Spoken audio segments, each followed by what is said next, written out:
नमस्कार दोस्तों, जय हिंद, वंदे मातरम। आप सभी का स्वागत अभिनंदन है टीचर्स फैमिली, टीटी फैमिली, शिक्षकों के परिवार जयसवाल कोचिंग सेंटर पर। पावर्ड बाय शिक्षा ही प्रकाश है। सभी यहाँ पे कमेंट कीजिएगा, फीडबैक कीजिएगा।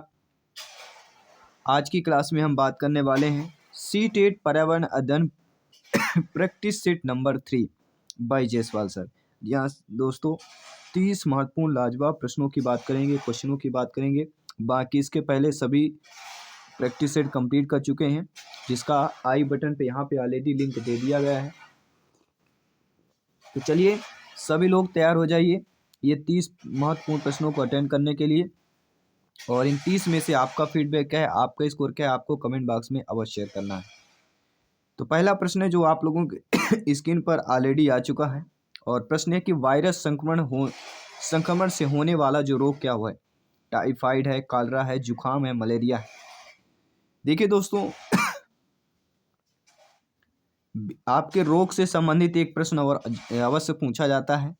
तो वायरस संक्रमण होने से वाला जो रोग कहलाता है वह कौन सा कहलाता है? वो सभी लोग जानते हैं, जुकाम। ठीक है, जुकाम जो है आपका वायरस संक्रमण होने वाला रोग कहलाता है। इसके बाद आपका दूसरा प्रश्न है जो स्क्रीन पर है। दूसरा प्रश्न है कि भारत में कृषि को प्रभावित करने वाला मौसम का सबसे महत्वपूर्ण तत्व क्या होता है? तापमान, आर्द्रता, पवन या वृष्टि होती है। तो भारत में कृषि को प्रभावित करने वाले मौसम का सबसे महत्वपूर्ण जो तत्व होता है वह क्या होती है? वृष्टि।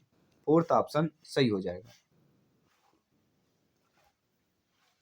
आइए बात करते हैं तीसरे प्रश्न की, जो आप लोगों की स्क्रीन पर है, और यह सी-टेट में आया हुआ प्रश्न है, टीटी एग्जाम में पूछा गया प्रश्न है कि भारत में प्रोजेक्ट टाइगर की शुरुआत कब हुई? 1973, 82, 92, 96। सभी कमेंट कीजिएगा। जी हाँ, सभी मित्र, सभी प्यारे प्यारे भाइयों की प्यारी प्यारी बहनें, गृहिणी जिनका सपना है सी-टेट एग्जाम को फतेह करना, सभी कमेंट कीजिएगा। जयसवाल सर आप सभी का अभिनंदन, स्वागत करते हैं। दोस्तों, भारत में प्रोजेक्ट टाइगर की शुरुआत कब हुई? सभी लोग जानते हैं 1973 की बात करते हैं। कोई भी डाउट हो बेफिक्र कमेंट कर सकते हैं। आपका एक कमेंट फीडबैक पर यह सम्मान है।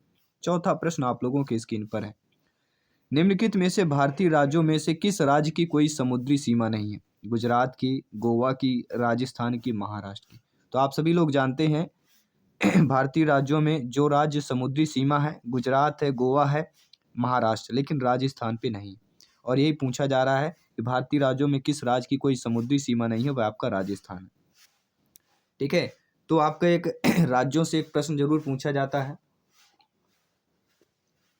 ये भी आपको ध्यान देना है। आइए बात करते हैं पांचवें प्रश्न की। पांचवा प्रश्न है, किसी नदी के प्रदूषण स्तर की माप की जाती है? एटीपी, एसटीडी, बीओडी, डब्ल्यूपीएल की बात करेंगे। ये भी आपके टीटी एग्जाम में पूछा गया प्रश्न है। तो किसी नदी प्रदूषण की स्तर माप कैसे की जाती है? बीओडी। किसकी बात करेंगे? बीओडी, बायोलॉजिकल ऑक्सीजन डिमांड की बात करते हैं। छठा प्रश्न है जो स्क्रीन पर है, पृथ्वी तल पर उस काल्पनिक रेखा को क्या कहते हैं जो 180 डिग्री मेरिडियन यमुनोत्तर पर खींची हुई है? अंतर्राष्ट्रीय तिथि रेखा, कर्क रेखा, विषुवत रेखा या प्रधान यमुनोत्तर रेखा की बात करें।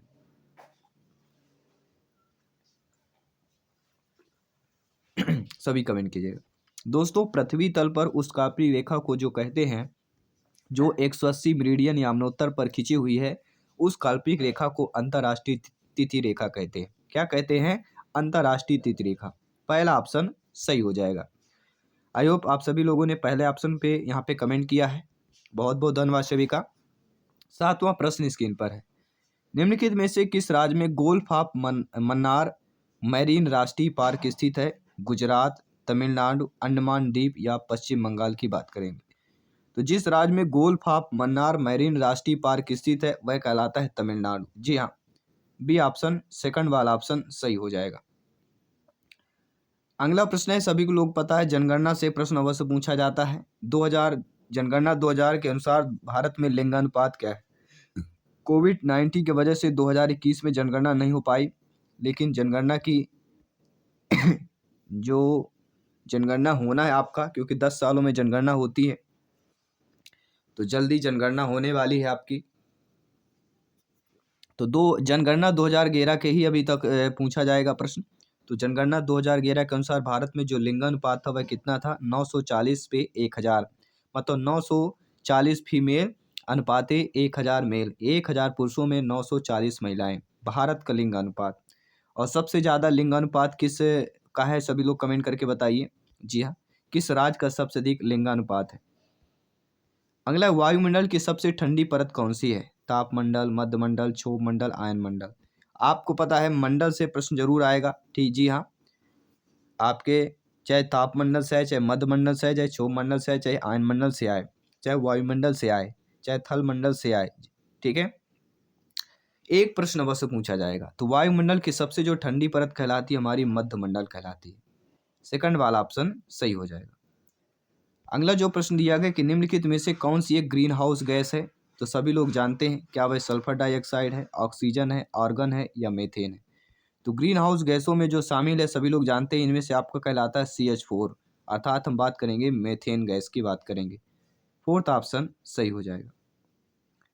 अगला प्रश्न, निम्नलिखित में से किसी एक प्राणी को किसान का मित्र कहा जाता है। ये टीटी एग्जाम में पूछा गया प्रश्न, रिपीटेड प्रश्न है, सभी लोग जानते हैं केचुए को किसान का मित्र कहा जाता है।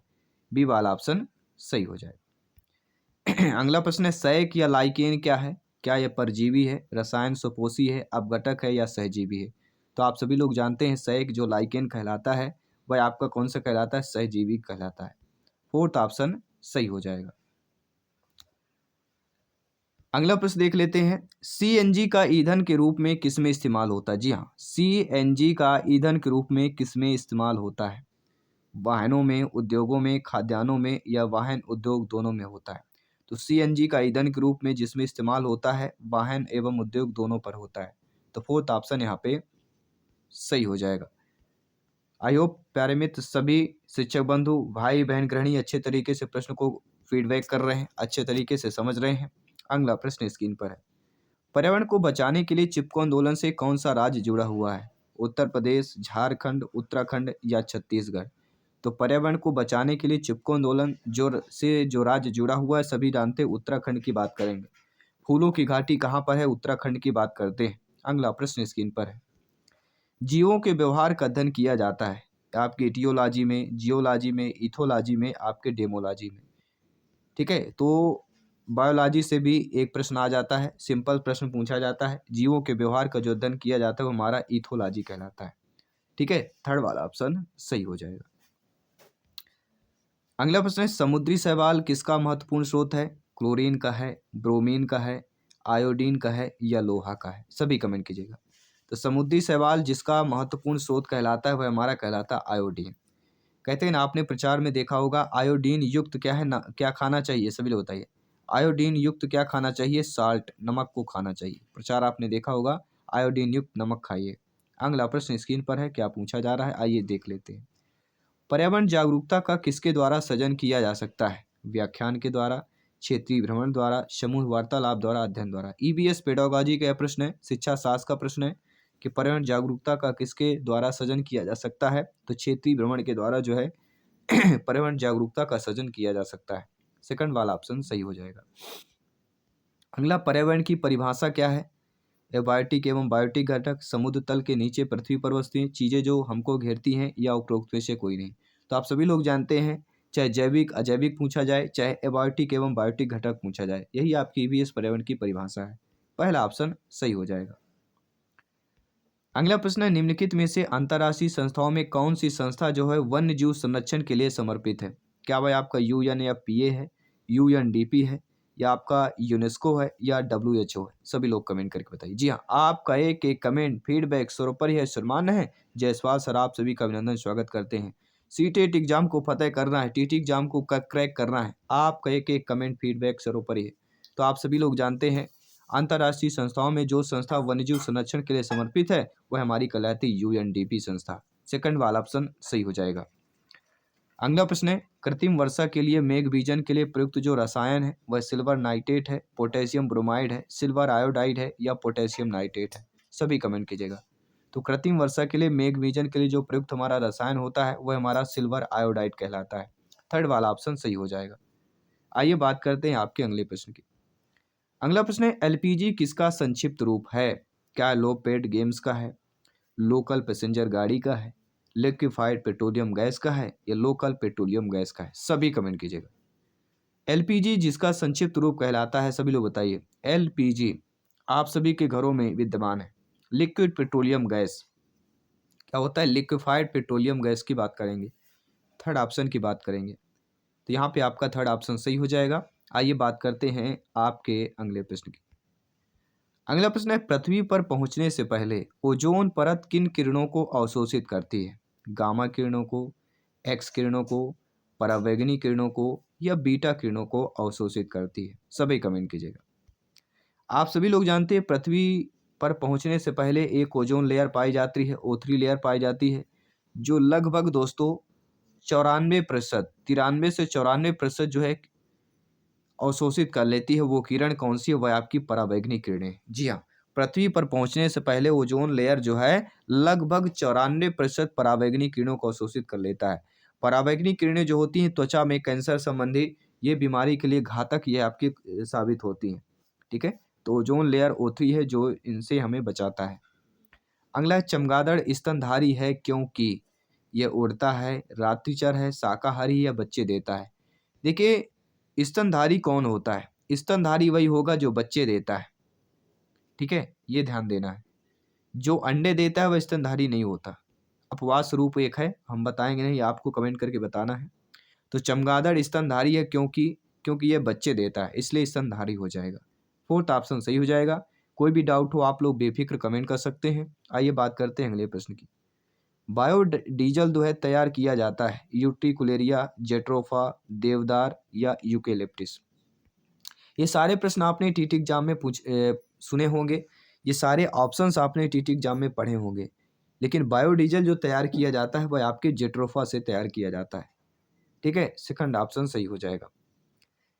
अगला प्रश्न है, विश्व ओजोन दिवस मनाया जाता है 21 मार्च, 16 सितंबर, 25 अप्रैल या 5 जून को मनाया जाता है? तो विश्व ओजोन दिवस, जी हाँ, विश्व ओजोन दिवस कब मनाया जाता है? ये टीटी एग्जाम के लिए पॉपुलर है। एक प्रश्न आता है 16 सितंबर को विश्व ओजोन दिवस मनाया जाता है। एक आता है, सभी लोग बताइए, पर्यावरण दिवस कब मनाया जाता है? तो 5 जून को पर्यावरण दिवस मनाया जाता है। दो ऐसे प्रश्न है जो दो में से एक प्रश्न अवश्य पूछा जाता है। अगला, निम्नलिखित में से कौन द्वितीय श्रेणी का उपभोक्ता है? क्या वह हाथी है, सांप है, शेर है या बकरी है? सभी कमेंट कीजिएगा। तो निम्नलिखित में से जो द्वितीय श्रेणी का उपभोक्ता कहलाता है वह सभी लोग जानते हैं।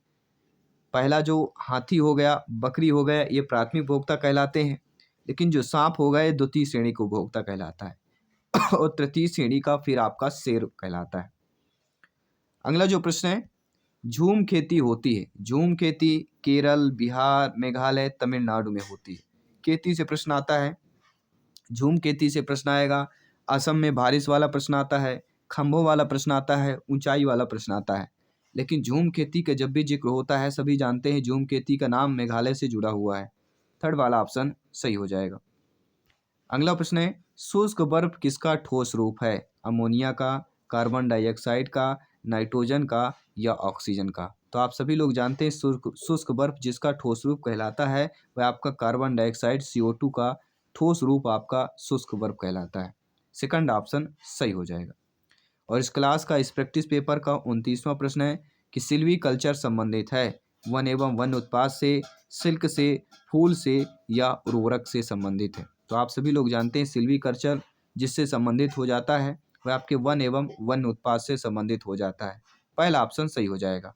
और इस प्रैक्टिस पेपर का 30वां प्रश्न आप लोगों के स्क्रीन पर है कि निम्नलिखित में से किस जनपद में चंद्रप्रभा वन्यजीव अभ्यारण्य स्थित है? अभ्यारण्य से एक प्रश्न जरूर आएगा। क्या वह लखीमपुर खीरी जनपद है, चंदौली जनपद है, लखनऊ जनपद है या वाराणसी जनपद है? सभी कमेंट कीजिएगा। किस जनपद में चंद्रप्रभा वन्यजीव अभ्यारण्य स्थित है? यह आप सभी के लिए मॉक क्वेश्चन के रूप में दिया जा रहा है। इस प्रैक्टिस पेपर का 30वां प्रश्न मॉक क्वेश्चन के रूप में है। साथ ही साथ ये 30 प्रश्नों में से आपका स्कोर क्या है, आपका फीडबैक क्या है, नीचे कमेंट बॉक्स में अवश्य शेयर कीजिएगा। पर्यावरण अध्ययन के प्रैक्टिस सेट नंबर 3 है आपका, और इसके आने वाले जो प्रैक्टिस पेपर हैं, प्रैक्टिस सेट हैं, सभी इंपॉर्टेंट प्रैक्टिस सेट हैं, क्योंकि जिनका सपना है सीटेट एग्जाम को क्रैक करना, आउट ऑफ 150 में से 125 प्लस के स्कोर प्राप्त करना, सभी कमेंट कीजिएगा, सभी फीडबैक कीजिएगा। मैं आपके साथ जयसवाल सर मिलता हूँ आपके अगले प्रैक्टिस सेट, अगले प्रैक्टिस पेपर पर। सभी मित्रों को जय हिंद, वंदे मातरम, धन्यवाद सभी का।